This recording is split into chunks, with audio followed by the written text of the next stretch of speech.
Hey, you fish freaks, Daren Wendell here with Wendell Fishing, and I had Chuck Earls on my podcast, and he absolutely ripped some really great information around being safe out on the water, especially in cold water. Let's hop in. In Ohio, 6 months out of the year, the water temperature on Lake Erie at least is below 60 degrees. 60 degrees really is the magic number. A lot of people are familiar with the 120 rule.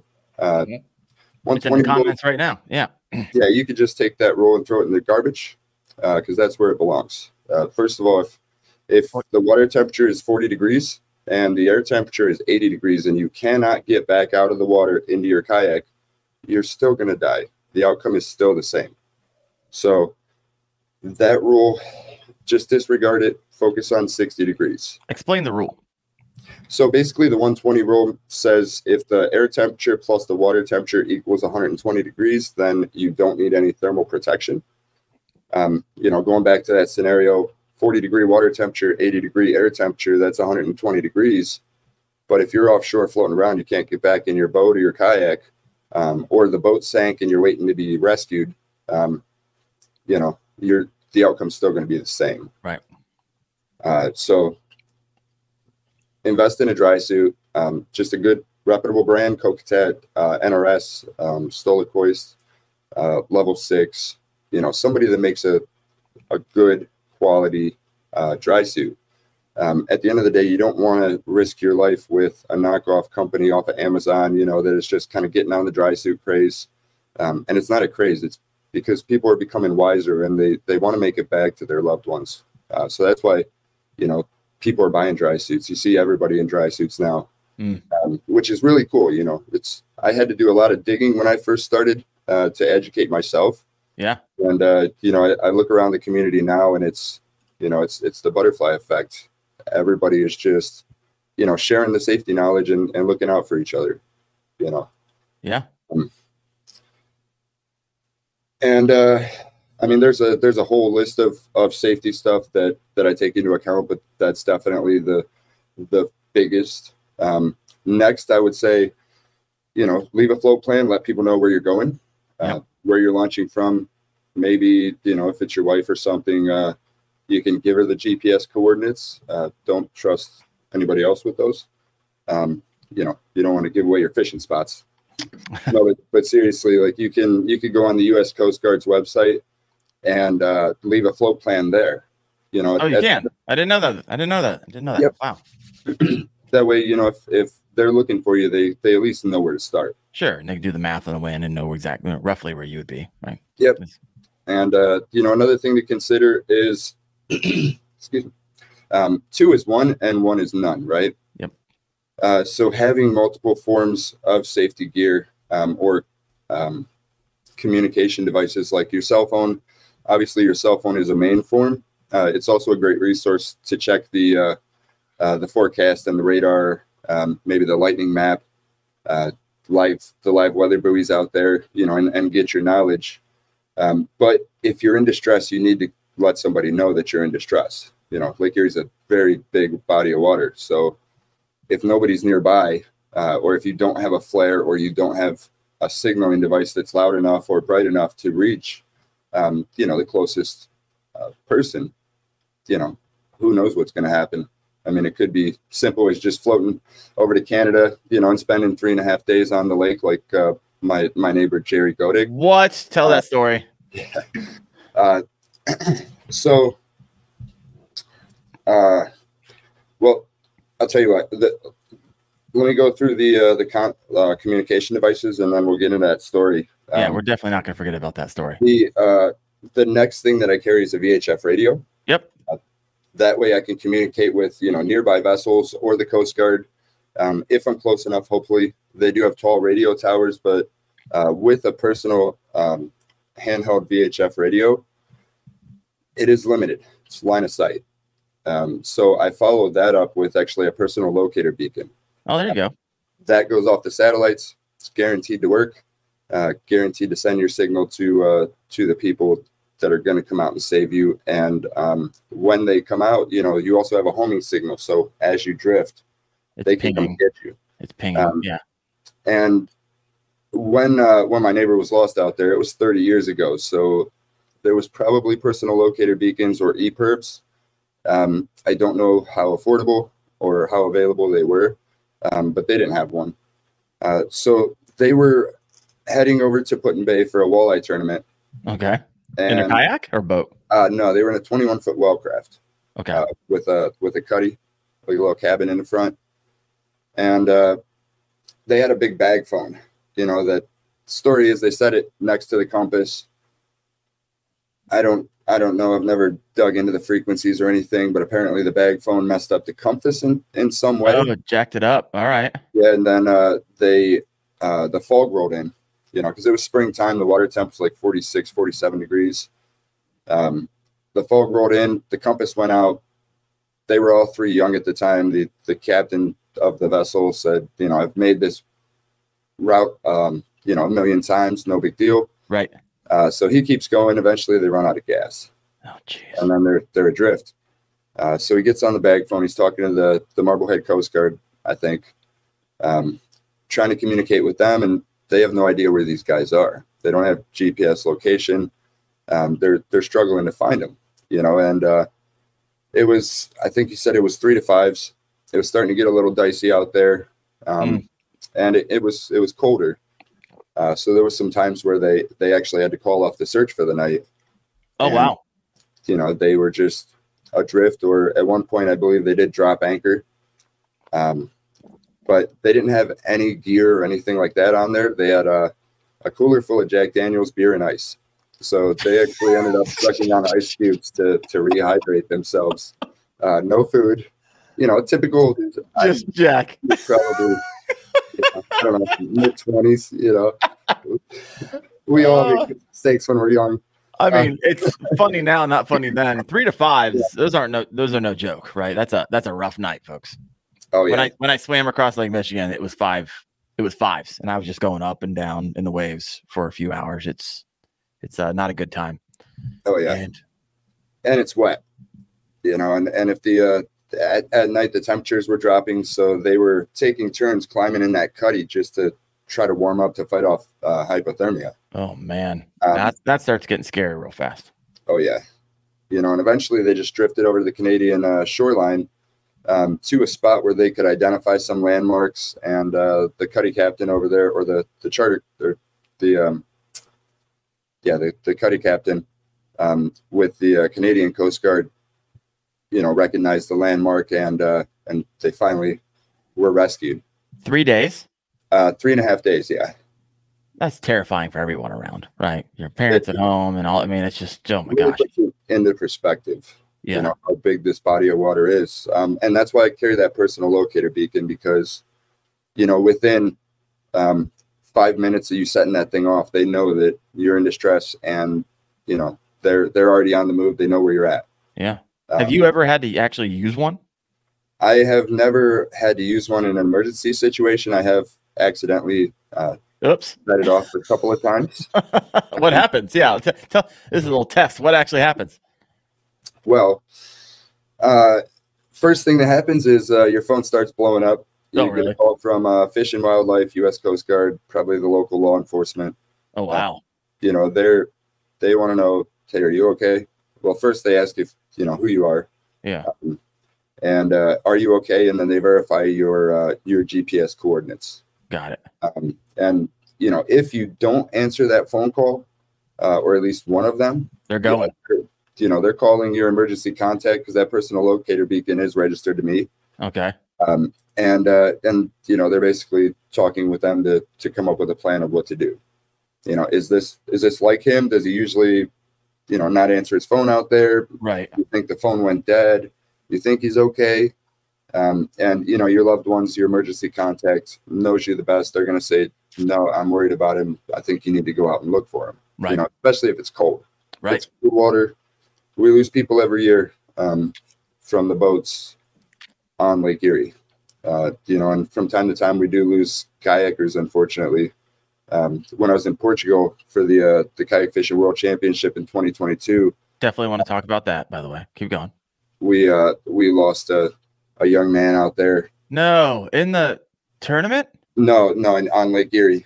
Oh. Yeah, I was Oh, you were away. Got it. When, you know, my phone started blowing up and I heard about the situation, but that was impactful as well, because I do a lot of in-person seminars and, you know, a lot of safety stuff to keep people safe. And that guy, he launched, you know, 4 or 5 minutes from where I'm usually fishing. So, you know, it was somebody that was within my community that I didn't get the opportunity to get in front of. And if I would have, maybe he would have still been here. You know, he had a young wife, young daughter. I mean, that's at the end of the day, for those of you listening, that's why we talk about that stuff, you know, because we've seen it. We just want you to make it back. But you always want to prepare for that cold water, you know. Yeah. I mean, or is there a lesson to be learned here, or was it, or with the kayaker? Yeah. Yeah. The wind had kicked up. I was overseas. I wasn't watching the forecast close like I always do, so I can't say whether it was forecasted that way or if it just changed. Yeah. But I've been told by many people that, you know, the forecast was forecasted to change 40 miles an hour out of the north. You know, we're on the shoreline, so even for the most experienced kayaker or boater, that's a messy situation. Yeah, I'm out. No, thank you.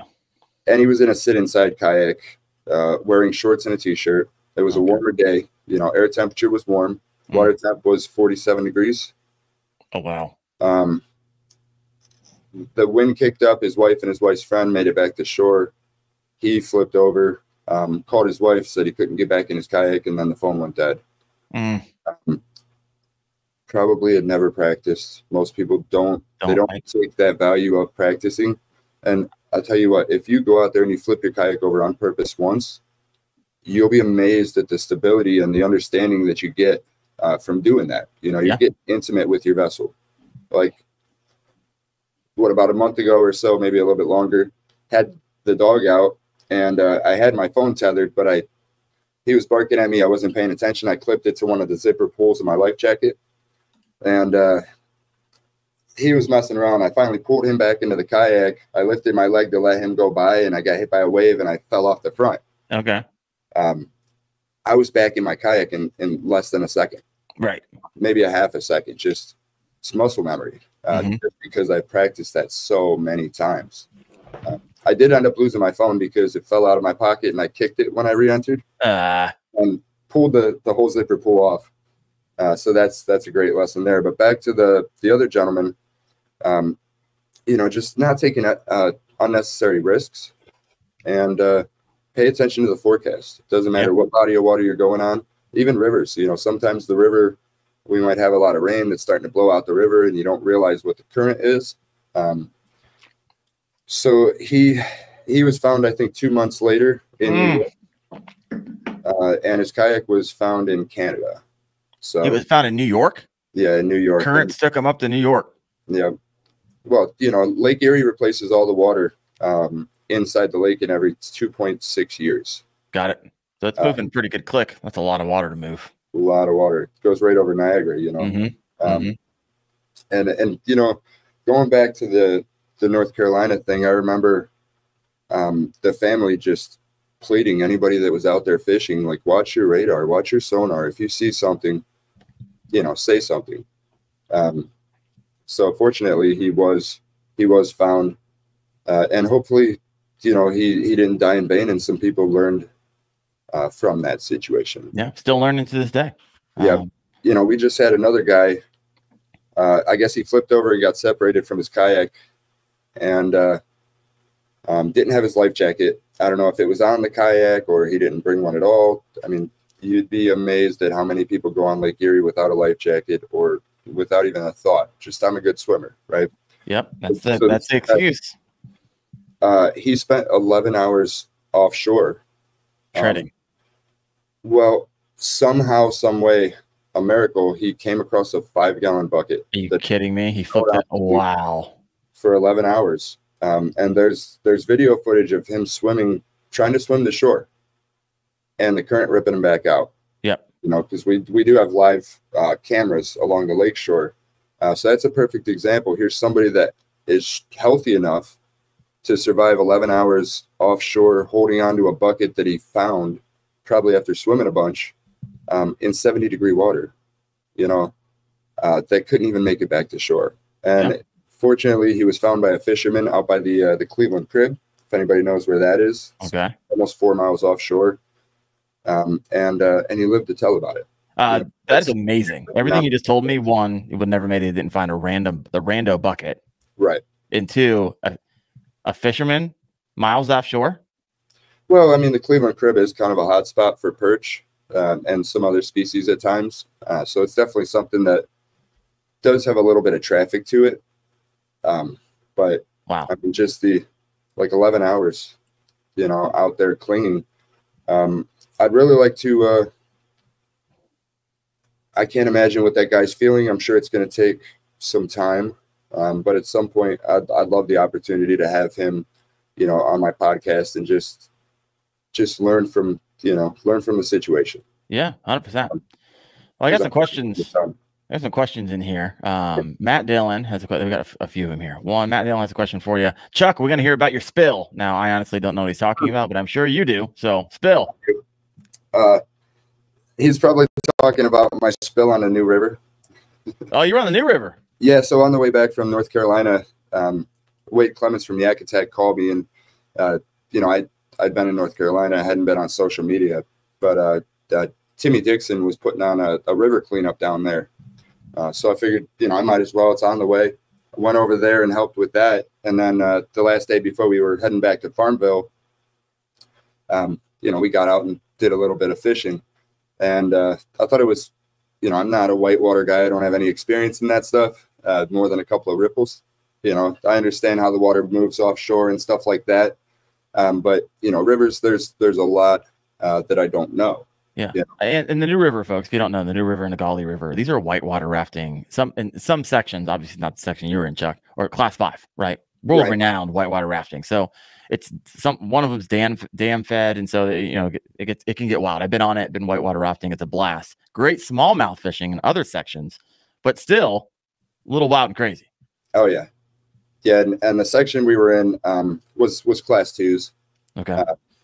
Initially, when I made the post, I thought it was class 3. I edited that, but like I said, I have very, very little experience in whitewater. But anyway, so what happened was Wade was running lead, and I followed him down the first rapid, or it might have been the second rapid, because the first rapid, you know, it was a new boat. I had never been in the Bonafide SS 107 before. Never been in the river condition in that type of situation. So still trying to get the feel for everything and get my paddle stroke right. And I got sideways on like a ledge, and I'm basically moving my my weight over to the opposite side so that I don't roll this way off the ledge, you know, because the water's coming and it's pushing me, but I'm just trying to get off the ledge so I can turn and get back going straight. All right. So I came down the second rapid, and Wade had eddied out to the left and caught this eddy back here. And being inexperienced, I didn't have a plan going through that second rapid. So when I got down there, I seen Wade. I'm like, oh, let me get over there. All right. Then I seen that ledge to my right, and I remembered the situation on the first one. And so now I'm going, you know, 90 degrees this way. I seen that ledge. I'm like, oh man, let me go to the opposite side and catch the opposite eddy. That way I'm not, you know, interfering with Wade, and I'm not going to get stuck on that ledge and flip over. Right. So I did a rudder stroke and pulled my kayak around. And as soon as I did that, I leaned just a little bit to the right, just enough to where the current caught the edge of that kayak, and it just sucked it right down. It just dumped me right out. It's like, here you go, baptized. No, if you don't river fish a whole lot, for those of you listening in, it is wildly dangerous. I think I know people underestimate the power of moving water, right? So if you're going down the New River, and I remember this when I was whitewater rafting it, there are plaque after plaque after plaque on these boulders for when people that's where they died, right? They get caught under them, they get pinned. It's people just think they're going to be able to pull their leg out if you get caught between the two rocks. No, sir. Yep. It's highly unforgiving. It's insane what moving water can do. And a lot of times you can just sit there and listen to the boulders that are being just moved at the bottom when the water's moving that fast. It is absolutely wild. But you're okay. Oh yeah, it was controlled, but still, it's yeah, it's wild. River fishing is wild. You know, it's one of those things where you know, in order to grow in life, you always have to push the limits, right? But you don't want to get too carried away and push the limits too far. Yeah. You know what I mean? Like class 2, I think was pretty good to start out in for somebody like me without having river experience, but having a lot of stability and, you know, kayak experience offshore. Plus I had Wade Clemens instruction. And he's been going through and getting ACA certified as an instructor as well. So it was a good thing, you know. What's ACA certified for those listening in? It is the American Canoe and Kayak Association. Mm-hmm. They've been around for over 100 years, and their mission is to teach people the skills needed to stay safe. So anybody kayaking or kayak fishing, I think, should definitely look into like a level 1, whether it's coastal or river. Mm-hmm. You know, and that's going to teach you basically, you know, basic paddle strokes, and most importantly, self-rescue and assisted reentry. Those, you know, that's very important, especially if you're nervous about getting out there and practicing by yourself. Sure. And anybody in the Northeast Ohio area, I mean, you can always call me. We can set up a date to hit the river. I'll always teach you how to get back in your boat, because I'm thankful that you want to learn how. Yeah. And see how important it is, you know. 100%. 100%. I got a couple more other questions for you, Chuck. We're through here. One, Seth Taylor says, I love the Bucky sweatshirt, Daren. Heck yeah. Seth's on my team for the Knucklehead. By the way, I'm not sure if I shared it. I did a live coming home from it, but I didn't do like a formal live. But we ended up picking up 4th place, which is kind of, it's not bad. Nice. We were one big fish away from first, and I can count probably on 5 different occasions. If we would have landed, one of my team members would have landed the big bass, and we would have been in first. It was that close. So we lost the monsters, but hey, that's fishing, right? And that's tournaments, and that's the way it goes. So congrats to Team Eric Jackson for taking the win.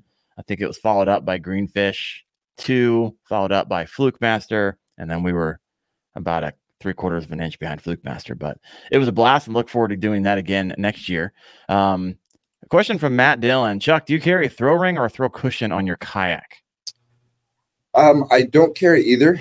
I've considered a throw bag, but at the end of the day, I always have rope with me, you know, so if I needed to throw something, I could just grab that rope. But whenever I'm out with clients, I'm right there with them. Yep. You know, I don't really.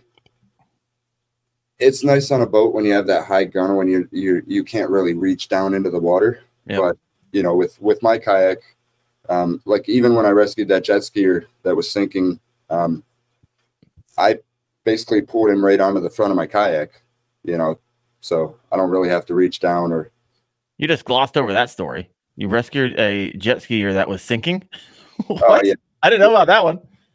Brand new jet ski that was taken. No. Yeah, had 10 hours on it, I think. Oh jeez. Where'd you find him or her? It was off of Lorraine Harbor. Okay. On the other side of the break wall. It's the full story's on my podcast as well. There you go, folks. Really great guy. You know, he wasn't out there being unsafe. He had his life jacket on. He had just been fishing on his boat, so he forgot his VHF radio in the boat. He usually did carry one of those. But you know, it was just one of those situations, being in the right place at the right time and having the ability to help. Yeah. And I wouldn't be able to do that without the my Torpedo 1103 on the back, you know, because I can hook up to these sinking vessels or somebody in distress, and we might be moving slow, you know, 2.5, 3 mile an hour, depending on how heavy. But in the meantime, we're gaining ground and getting closer to the Coast Guard or Harbor Patrol. Yeah. Awesome. Another question coming in from Ryan Fuller. Safety communication device recommendations? As far as like brands and stuff like that, I think that's what the spirit of the question was. All right. I don't think you can really go wrong with any VHF brand, as long as, you know, I try to stay away from the knockoffs. So go with the reputable brand. I personally use Standard Horizon. Unidem, they make a decent radio. Cobra makes a decent radio. The ones that I like is the HX890, which it just has extra features. So when you look at these, you're going to see radios somewhere around $100 to $125. And then you're going to see them jump up to, $200 plus. Okay. And basically some of it is wattage. You want at least 5 watts, maybe 6 watts. I think 6 watts is the most that you're going to get. And the higher the wattage, the longer your range. When you get into the more expensive ones, they just have some added features. Like the HX890 has my GPS coordinates on the face of the radio. It also has a distress button with DSC, which is stands for, I forget what it stands for. But basically what it does is it sends your GPS coordinates to the Coast Guard as long as, it works off a line of sight. So as long as you're not too far from the Coast Guard station or the antennas that you're trying to send that signal to, it should get there. Okay. And then I back that up with my personal locator beacon, which is a ACR Rescue Link View. There's a couple different companies that make personal locator beacons. I would say ACR is at the top. Okay. And then there's another little one.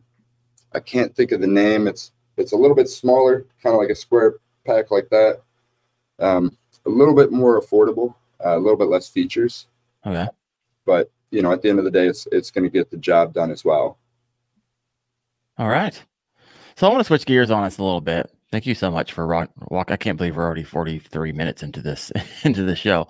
Let's switch gears over to some of the fish you like to catch, right? Because I know in Lake Erie, I believe there's walleye, steelhead, smallmouth, catfish, white bass, sheephead, yellow perch, I think long-nosed gar. There's a lot, right? And so what is because you guide everybody, if you didn't know that, if you haven't picked up on that yet, he guides on Lake Erie. He's got his own website, LakeErieKayakFishing.com. Go check him out. But what's your favorite to catch? How do you catch them? Like, what are the? I mean, I'm sure they're all in different places, and so Lake Erie is a big lake. So if you don't know how to pattern these things, you're gonna come up short. Which is another service you provide, right? You can set some time up with you. You can be like, hey, this is where this is what you're catching them on. So if you're coming up, you don't fish very often. And you're like, hey, I don't want to take the risk of getting skunked. Well, you can reach out to Chuck because Lily does what he does for a living. So take it away there on that question for me. Yep. Yeah, I can definitely help make your trip a lot more successful, whether it's with me or just through a coaching call. Favorite fish species? It changes, and I think it's because repetition, it kind of takes a little bit of the enjoyment out over time. So by the time steelhead season comes around, I can't wait to stop fishing for walleye and get on those steelhead. Right. It's a different type of tactic. It's a different type of fishing, and the fish are a lot more aggressive. Now with the walleye stuff, I enjoy catching a walleye, but really it's less the fight and it's more all the different small details along the way that have made this fish, the trip successful with this fish. Because walleye isn't a crazy fight. No, not most times. Now, sometimes I will catch a walleye that, I'm like, man, that's got to be a sheephead. It's fighting like a sheephead. It's digging and shaking like a sheephead, and then you get it up and it's a monster walleye. So there are some that do fight really hard, and they're beautiful fish and they taste delicious. Yes. Now, when the long-nosed gar come in, and they're patternable, I've really been enjoying them. I love gar. I just love how they look, man. They're such freaking awesome looking fish.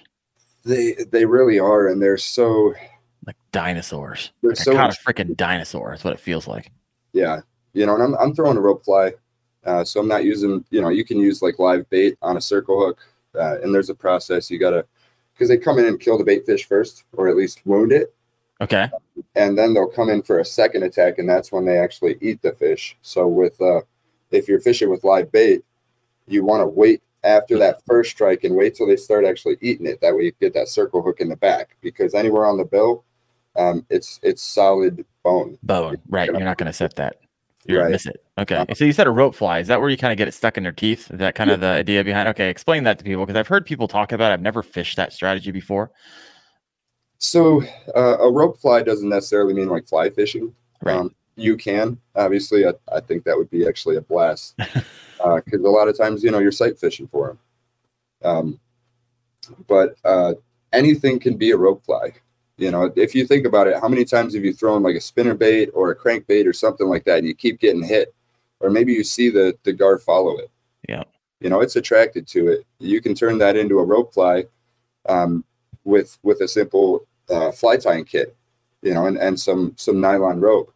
Or if you don't want to go that far, you could take the inners of your paracord, that nylon rope there, and just tie it into a knot and put it on a hook.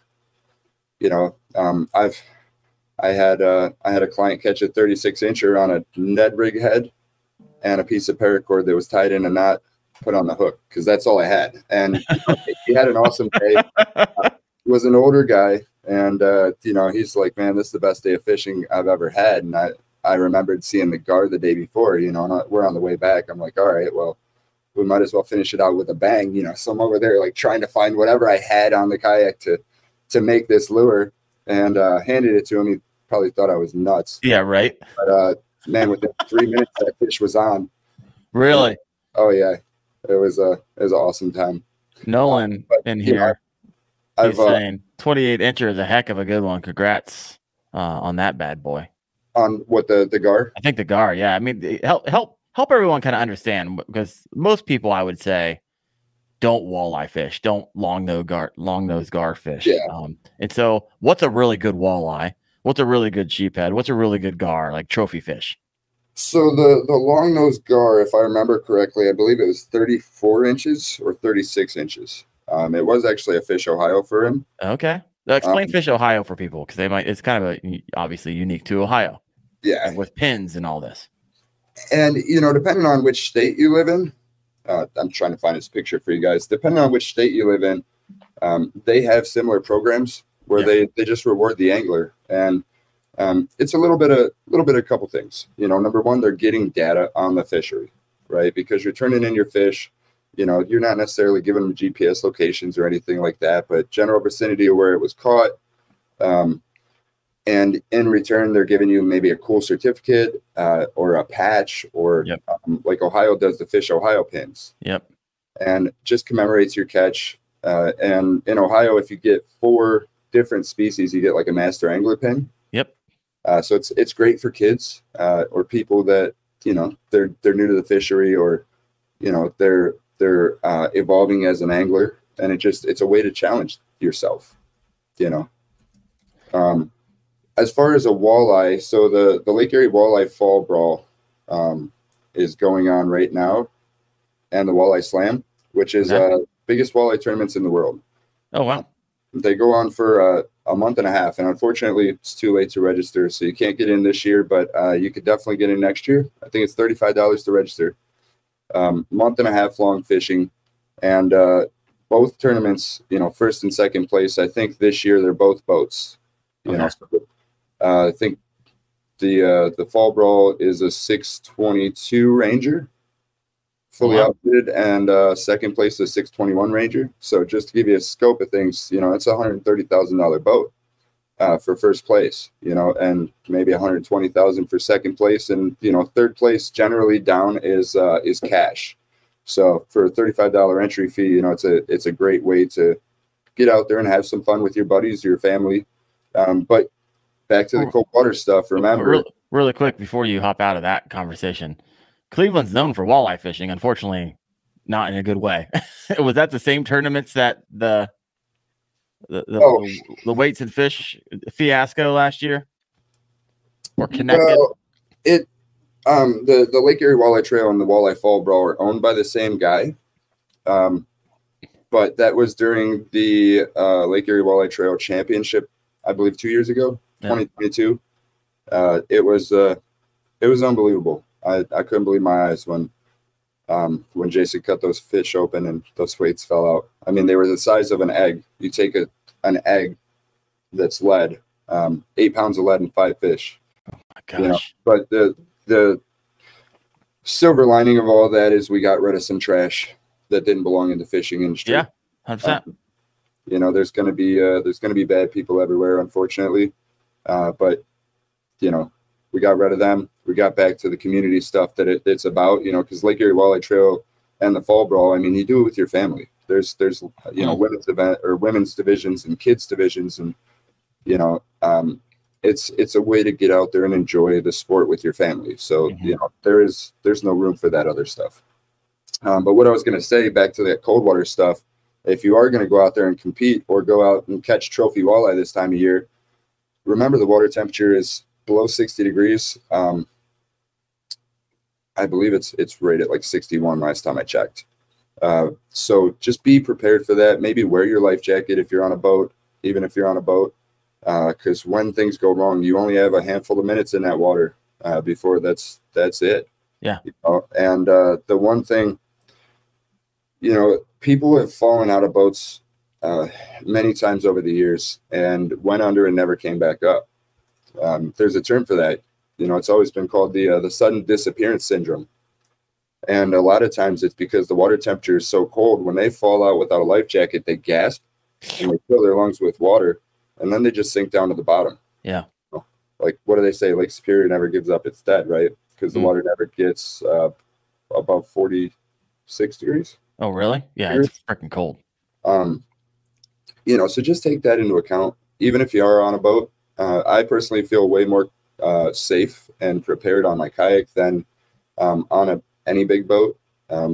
Just because I can handle any situation in the kayak. On a boat, there's a point of no return when the only option is to be rescued. Right. So take that into account and be safe. Maybe go out with a buddy, meet some people. If you're going to be out there, fish near one or two of your buddies, have a radio, so if something does happen, they're right there. We look out for each other out there, and when somebody's in need, jump in action and have fun. So switching gears a bit, no, 100%.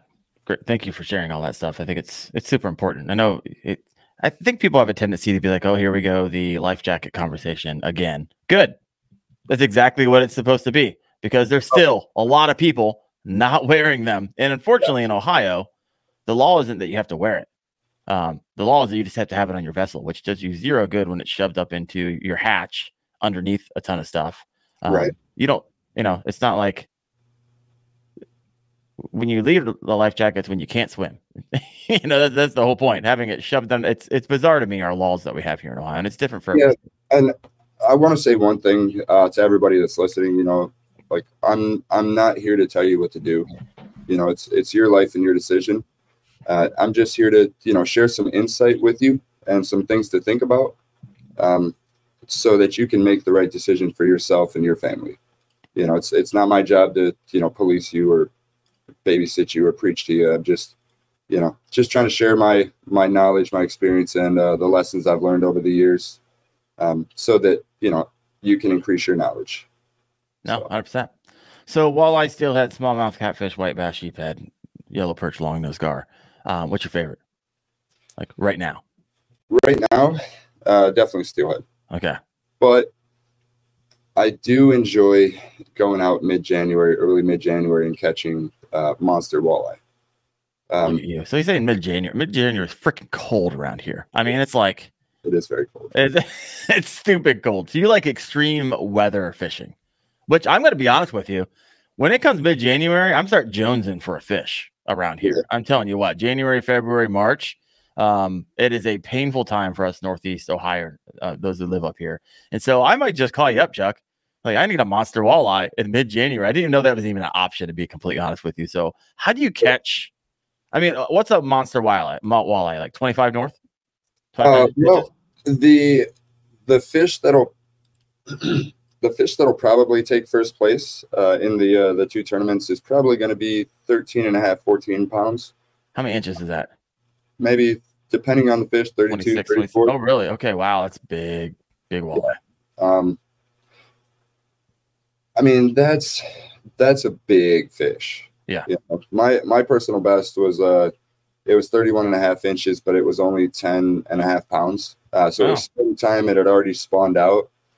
In the fall, what happens is these walleye come close to shore because they're following the shad, and they're just gorging themselves on shad. They're putting that winter feed bag on, so the difference between, the weight on a fish in, say, early October compared to catching the same fish in January is significant. Yeah. All right. Yeah. Mid-January fishing. I'm serious. It's going to happen because I have an extra Coquetat dry suit. I don't know if you'll fit into a large, but I do. Look at that. It was meant to be, folks. Meant to freaking be. I love it. I love it. And I'll probably have to rent one of your kayaks as well, because I'm not sure my bona fide P127 is probably the kayak that you would take. Maybe not. I mean, the 127 does okay out there. Yeah. But I have a Native Titan X torpedo powered that you could jump in. It just makes life easy. No, 100%. I like it. What's your PB GAR?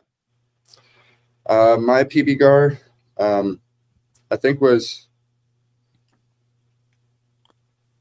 I think it was out of Center Hill Lake in Tennessee, actually. Okay. That one was either 34 or 36 inches. I think my client's was 36 inches and mine was 34. Wow. Yeah. I mean, it's always nice when your client gets an absolute monster. Oh yeah. That's why we guide. It's obviously we love fishing, but a good guide. I would rather watch my clients catch fish all day than me catch a fish. I've caught plenty. But being able to sit back over, my trips are 6 hours. So over the course of 6 hours, I'm basically vomiting all kinds of information on you and knowledge, So over the course of 6 hours, I get to watch that progression as an angler and watch them get everything dialed in, and hey, maybe they catch the biggest walleye, of their life to date, or the biggest catfish, or, whatever they want to catch. I mean, that's why a lot of us do YouTube channels, right? And a lot of times I will celebrate it if you're on one of my channels. If someone says, hey, I tried out what you told me, it worked, and I caught my personal best. I was like, this is why I do this, right? Oh, yeah. You might think I'm in it for the money, I'm in it for the gear, I'm in it for the, occasional sponsorship. I ultimately, at the end of the day, the number one piece of satisfaction that I get is that you have become a better angler because of something that I was able to teach. Right. Yeah. That's the joy of a teacher right there. And so that's awesome. We're coming to our end of our time here, but I got a couple more questions for you. Then I want you to kind of share a little bit of how would someone would reach out to you and what that looks like. I know you shared that you do 6 hour. We'll get to that at the end. Right now, what are the top 3 questions that you get as Chuck Earls, Lake Erie kayakfishing.com? First question would probably be, if I take out newbies or people that are inexperienced. And the question of that is absolutely. Yeah. I tailor each trip specifically to whoever I'm taking out for the day. So your comfort level, your experience, I'm not going to take somebody that's never been kayak fishing out in, 2 footers. Right. That's going to be a calm day. We'll get them dialed in on the kayak, get them comfortable, and also get the basic safety and preparation foundation built, because really you don't ever want to get comfortable or complacent out there. But the more that you know and the more that you understand about the body of water, the less fear there is, because you're prepared for that stuff. So anybody from never been kayak fishing or never been fishing before to, somebody that's been fishing their whole life, and Lake Erie's a bucket list. Yeah. Second kayak would be, real quick before you jump into that, tell me one of your most rewarding client stories that you've ever had that you just remember.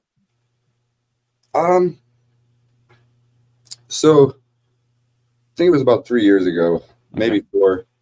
I had a 4-person group. They were high school buddies, hadn't all been together for 25 years. Oh, wow. All right. So they're like my age. Yeah. They were 40-somethings. They were coming into town for a class reunion. And the guy that lives here locally, he just wanted to do something special. Well, one of them had never been kayaking, was terrified of the water. Felt really bad for the guy, but his friends weren't going to let him not go. Right. So they were forcing him. I took a little extra care to make sure that he was comfortable, and I put him in the Old Town Sportsman 120. Bigger kayak. Yep. It's a pretty stable kayak, especially for somebody inexperienced. He would have to seriously make a mistake to go in the water. But he got really comfortable, after, I don't know, probably 30, 45 minutes out there. He was feeling pretty good. But the guy that had booked the trip, I would say he's probably my best student. All right. Yeah, at this point, he's came out with me, I don't know, numerous times, and he really, really takes all the safety stuff serious. So that trip, that was his first time kayak fishing as well, and it was a little bumpy at one point, maybe 1 footers. He had made a mistake, ended up in the water, and it was 61 degrees, so it was a little chilly. I got him back in the kayak real quick, and back to fishing.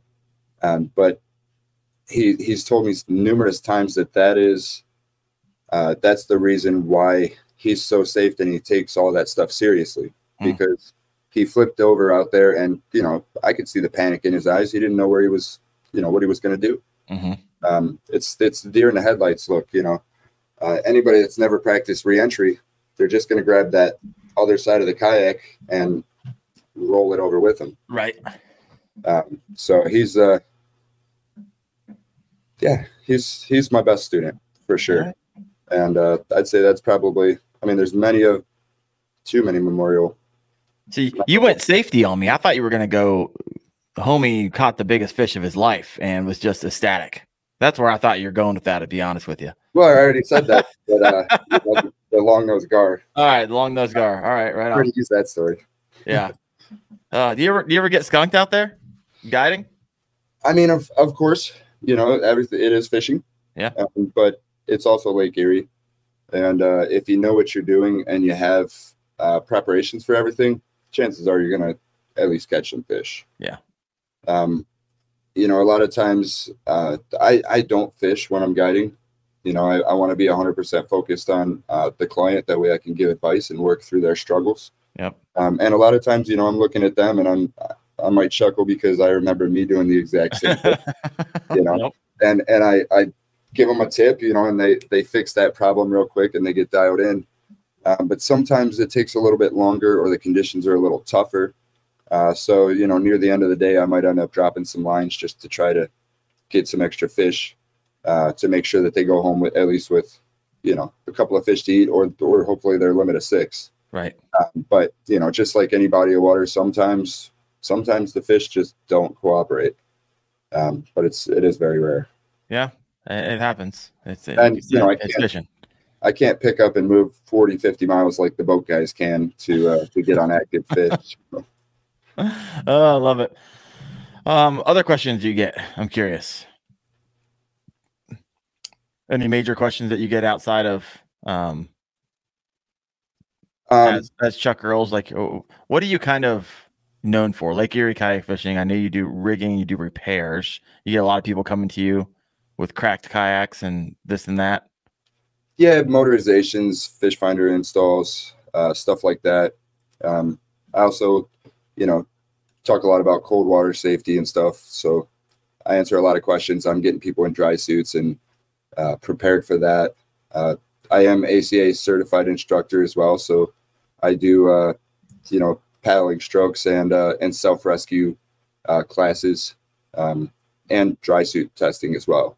If you get a dry suit and you want to get out there and test it, just reach out to me. We'll put something together and we'll go hit the water and have some fun safely. Yeah, I've seen you doing that in like literally ice water. There's literally ice in the water.